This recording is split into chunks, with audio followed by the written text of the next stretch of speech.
Hey everyone, Samy from Ketchapp here. Happy to be back on stage at the AGC number 7 for the last time of the year. And what a year, right? For the first time in years, the mobile gaming market is slowing down.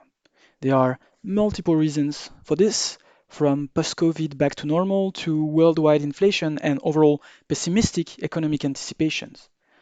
In this context, making sustainably profitable games is more challenging than ever. Now, as low CPIs tend to be rarer, the main focus has been put on maximizing our games' LTVs. And one of the main levers we have at our disposal to do so is rewarded video optimization. Because players willingly choose to watch them to unlock in-game rewards, because they don't hurt retention and playtime as interstitials do, because you can get super creative with the placements, you must do better with RVs. And most importantly, rewarded videos are also the most performant ad formats with around 1.5 higher eCPMs compared to interstitials in the US over the last year. Now, there are as many RV opportunities as there are games, so this presentation won't be a list of things that worked for us. What we want to do today is to highlight the key concepts behind top performing rewarded video opportunities, key concepts that you can reuse whatever your game to improve your monetization strategy. So today we'll review together 4 key concepts that you should have in mind when designing your RV opportunities for HC and hybrid games. And the first of these 4 concepts is going to be relevance. With first, the relevance of the reward itself. What are you offering to your players so that they accept to lose 30 seconds of their precious time to get it? Well, there are 3 main categories of items you can offer. The first one, that has been the most used in HT games over the last years, is cosmetics. This one directly brings the questions of the genre and of the 3 Cs of your game, and especially to its character and camera. You see, all characters don't offer the same level of customizability, and it can also vary a lot depending on your camera choice. And even beyond this, the act of customization itself doesn't have the same appeal depending on the genre you're considering. For example, vehicle customization is a proven and quite powerful motivational driver for players in third-person vehicle racing games, while customization in HCFPS usually has a super limited impact, as first, well, players tend to care more about the pure satisfaction from the action, and second, you don't see your character fully in FPS, only their hands. So before you start putting some efforts in skins creation, take a step back and ask yourself the question, is it really relevant for my game? Now, if you think it is relevant for your game, if you think cosmetics are important and will make an impact, focus at least on striking ones, skins that will generate strong emotional responses among users. That can mean to go for funny and relatable skins, typically inspired from memes and social trends, or to go for visually satisfying ones, including super polished visuals and effects, for example. By the way, if you want more insights on the most powerful emotions you should target to make users convert, our last conference from emotions to conversion is live on the AGC YouTube channel. But to finish with cosmetics, keep in mind that customization, vanity, and completionism only are drivers for your very engaged players. Most users mainly care about your core gameplay.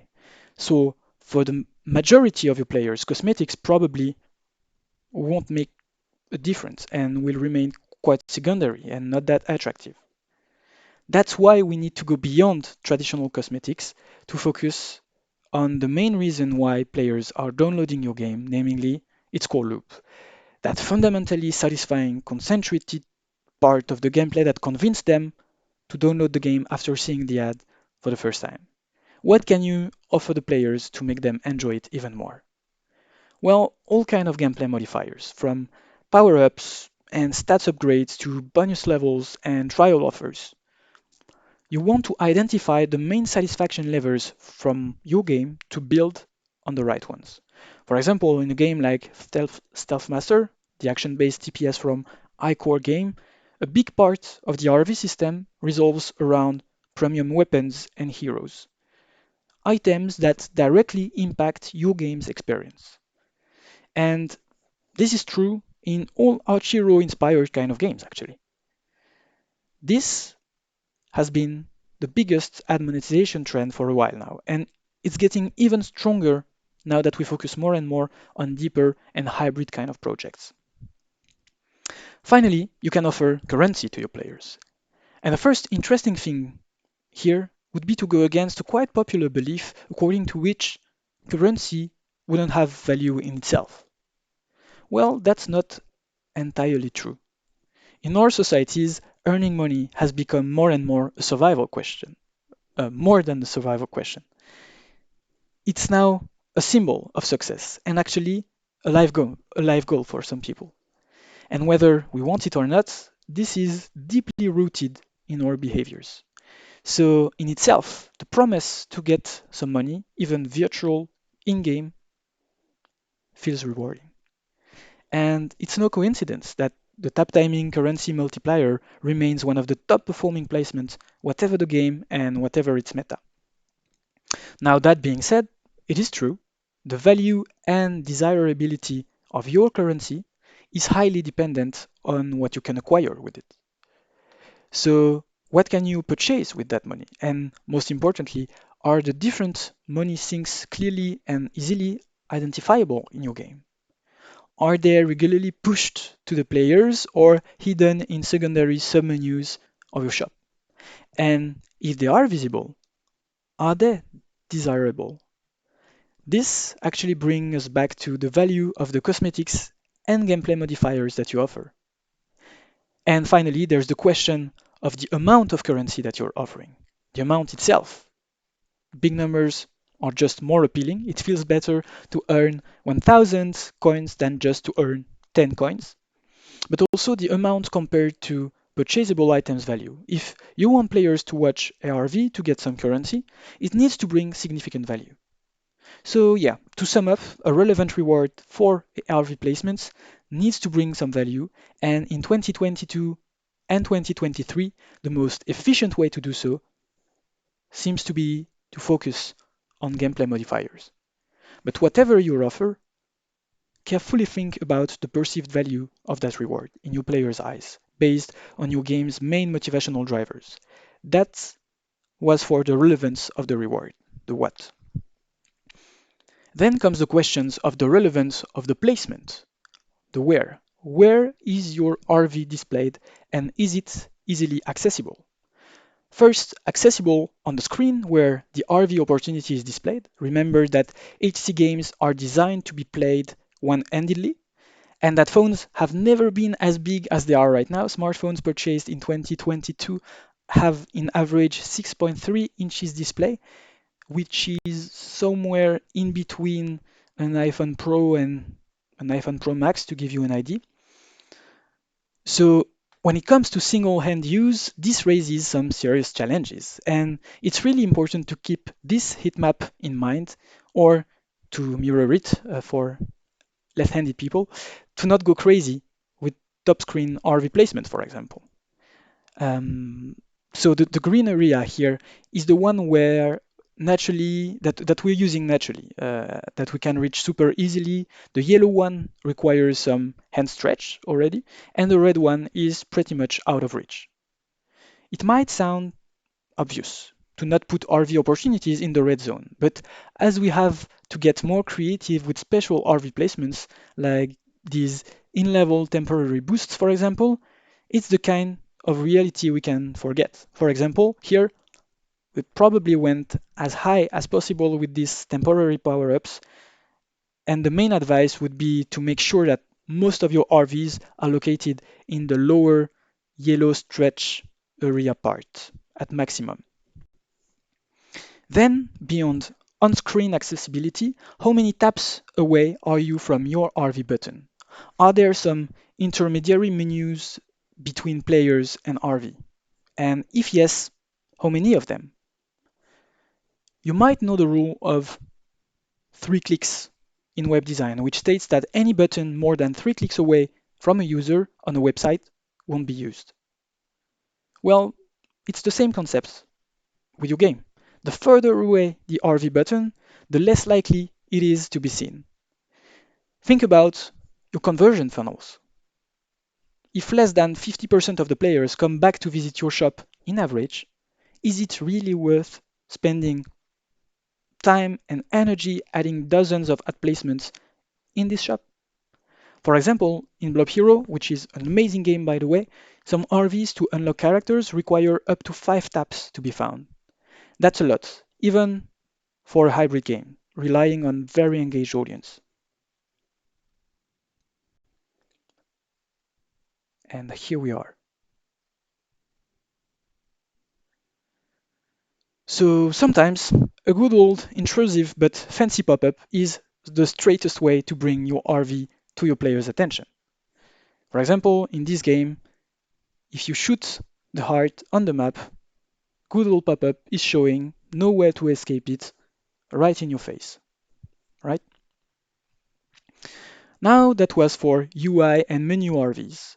But what about diegetic placements? When the RV actually exists in the world of your character? Well, the concept is quite similar. Your RV must be visible in key places where players will see and need them. It can be like in My Little Universe, you need to farm some steel to expand your island.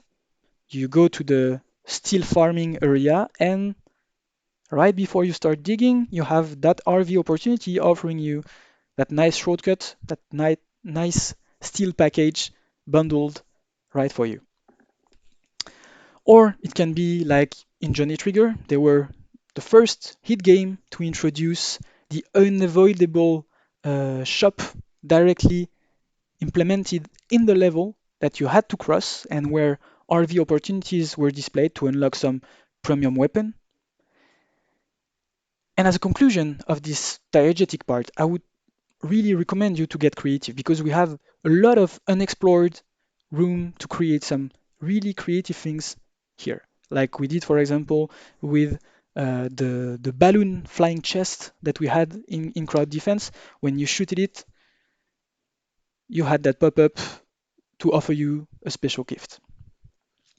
So overall, you got the key message here. You need to make sure the vast majority of your players come across your RVs.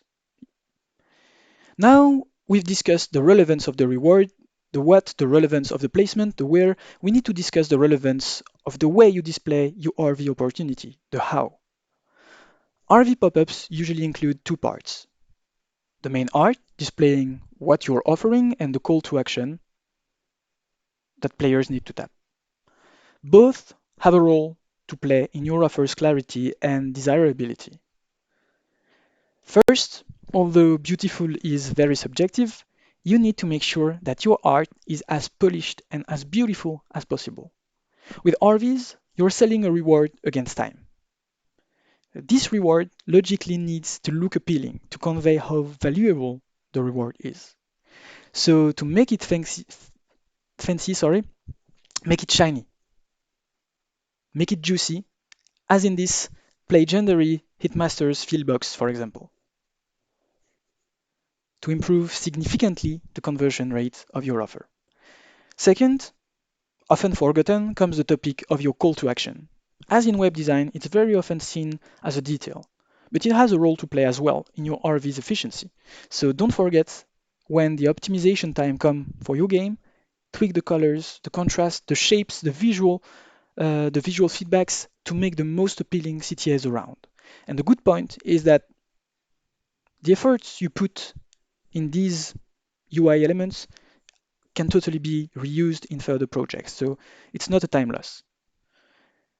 Overall, keep this in mind when designing your RV offers, and especially if you plan to go hybrid, as the appeal of your IAPs is even more important. IAPs in-app purchases, sorry. Finally comes the relevance of your timing. When does your RV show up? More precisely, at what point of the emotional journey of your players does it strike? Your goal should be to target the players at the right time with the right offer. For example, to amplify rewarding moments by celebrating the victory of your player with a loot multiplier, for example, to make the reward even more valuable, or to get rid of frustration after it strikes, typically after a player's death, by avoiding progression reset with a world revive, or to get rid of frustration even before it strikes, like it was done in Slap Kings and its emergency boost. So the game was turn-based slapping game. You had the opportunity to protect yourself from your opponent's slap by watching this contextual ad that you are seeing on screen, giving you a protective helmet right before you died. So yeah, timing matters to target the users at the right moment when they're the most likely to be interested in your offer. Now, that's not the only question related to timing. What about the timing of each RV compared to other RVs? As you become more ambitious with the number of RVs you display, you also need to be careful about the timing you choose to display them to avoid cannibalization and saturation risks, because these risks arise faster than you think actually. Let's take a fictive example to illustrate our point. You're about to soft launch your Archero inspired game and you need to implement some RV placements. Naturally, you start with the now classic tap timing currency multiplier, the safe bet that works almost whatever the game. Sure. Then why not a fill box? It's also a very common practice. Players care more about what they unlock with the fill box as they feel like they deserve it since they invested some effort to unlock it level after level. Good. Then another must have, the chess room. If you see it everywhere, it means that it works, right? But you want to go further. You didn't spend hours developing that Archero skills meta to not use it. So when players face that three option choice to upgrade their character at the beginning of every level, you let them choose an additional bonus against a RV after they choose the first free one. Clever, right? And because you saw it in Blob Hero and found it brilliant, you also add that nice pop-up allowing you to give an extra boost to the skill that you just picked. This is a good approach, fundamentally, but it means that players after each level will at least cross 3 RV pop-ups in a row at each level. And if you're not careful, players might collect their keys to open the chest room at the same time that the fill box will be completed, which would make 5 RV pop-ups in a row. Ideal for a big chunk of your players to churn immediately, right? So you want to make sure that your RV offer makes sense and is designed as a global flow, more than just as a sum of unique opportunities. Now, just to finish on this slide, let me be clear. The issue is not to have too much placements. On the contrary, we'll see that later, placements number and diversity matter. The issue is to have many placements and not to optimize them. Now time to switch to our second key concept of the day, generosity. Overall, the point is to say that players who choose to not watch ARV shouldn't feel frustrated. What matters is that players who decide to watch the RV feel happy of what they got. Now we're going to see together a few ways of addressing this concept. And first thing, you want to get rid of the take it or leave it approach. That approach that we've seen for years in this kind of offers. They work for sure, but they come with a downside. People who choose to not watch the ad leave the level empty-handed, frustrated to not enjoy the game's full content. As we talk about paywall quite often in free-to-play, we should and could talk about ad wall here, when the only way to experience some part of the game, some rewards in the game, is to watch ad. One way to address this problem is to explore alternatives such as reward guaranteed chests, where players will feel rewarded whether they watch the ad or not, as they will get at least a guaranteed reward just for opening the chest. And if they choose to watch an ad, they can unlock even more. We find the same concept with timed chests, chests that open after a certain amount of time has passed. Every player will get the reward eventually, but for the most impatient ones, it is also possible to watch ARV to open the chest instantaneously. And finally, you can go for other options such as this wheel, where everyone gets at least a reward, but the most greedy players can choose to watch an additional RV to skip the refresh time and spin it again. The common point between all these features is that they avoid the ad wall frustration and make RV watchers feel smart, as if they found a shortcut, special shortcut in the game. Another way of doing so is to go beyond the premium option lock, a very popular feature that we've seen in many successful games in the past. So first, what do I mean with premium option lock? It's that specific choice where different options are offered to the players. Only one of these options is valuable, but the problem is that it's locked behind a rewarded video, and the other cheap options are free. This method actually creates two problems because you cornered your users. Players who go for free options to avoid the ad are frustrated because they picked some sub-interesting items that they did not really want, and players who really want the shiny object feel like they've been cornered to watch the ad wall basically. So what can you do instead to turn a quite similar situation into a more positive experience? Well, if your upgrades are stackable, you can grant the first upgrade for free and make additional ones available against RVs. Again, turning a quite frustrating moment into a positive one. You're not putting the best option behind an ad wall. Players are free to make their choice and are nudged into wanting more. Finally, a simple way to increase your rewards perceived value is to offer more of your reward. Reward multipliers are the perfect illustration of this concept. Of course, you know the end of level tap timing currency multiplier, but think broader. For example, instead of the classic incremental upgrade against one RV, what happens if you propose 5 upgrades for that RV? Well, you can increase the CTR of that RV by more than 30%, as we did in Crazy Tire. Similarly, you can go even further, like the devs of String Art did. Here, you can boost permanently the effect of each incremental upgrade button against one RV. Quite generous, right? And finally, beyond the simple currency multiplier, as hybrid game loot systems are becoming more and more trendy, you can go for a loot multiplier. Now, loot multiplier that will not only multiply the amount of currency you collected in the level, but also the experience points of your character and the number of objects that you collected. Now, just one final point, be careful about your game's balancing, as it would be a shame to destroy your game's economy for one RV placement.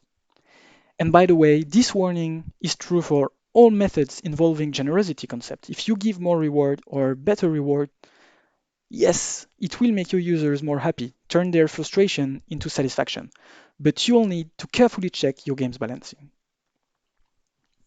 Now let's talk about our third principle, diversity. The number and variety of RV placements in your game matters. Why?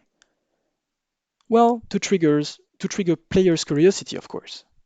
If you remember our last conference about the role of emotions in players' behavior, you know that curiosity is one of, if not the most powerful motivational driver for your players. And every time you present a new RV opportunity to your player, they will get curious to see what it does, especially if the art and CTA, call to action, look shiny and juicy as discussed earlier. So the more RV opportunities you implement in your game, the more you can rely on the try them all effect. Players are likely to try each RV at least once to see what it does. Now, working on too many different RV placements require time and effort, two things that you might lack when working on your game's launch. So one ingenious way to go faster would be to skin differently a RV offering the same gameplay impact. For example, that's what Playmus did very well in My Perfect Hotel. As you may know, in which is an arcade idol where you manage a hotel. As you may know, in arcade idol, your character speed really matters, right? So it's quite common to propose a RV booster to run faster in the level. Here, they pushed more than 5 different versions of that RV feature. You can ride a motorcycle, a flying carpet, a unicorn, a rocket-powered suitcase, creative options that will make players want to try this RV different times, although it has the exact same impact in-game. Finally, more RVs allow you to understand what players like the most in your game and to focus on the right priority for next updates. You could double down on the most successful placement, working on improving the art, for example, or pushing it more regularly.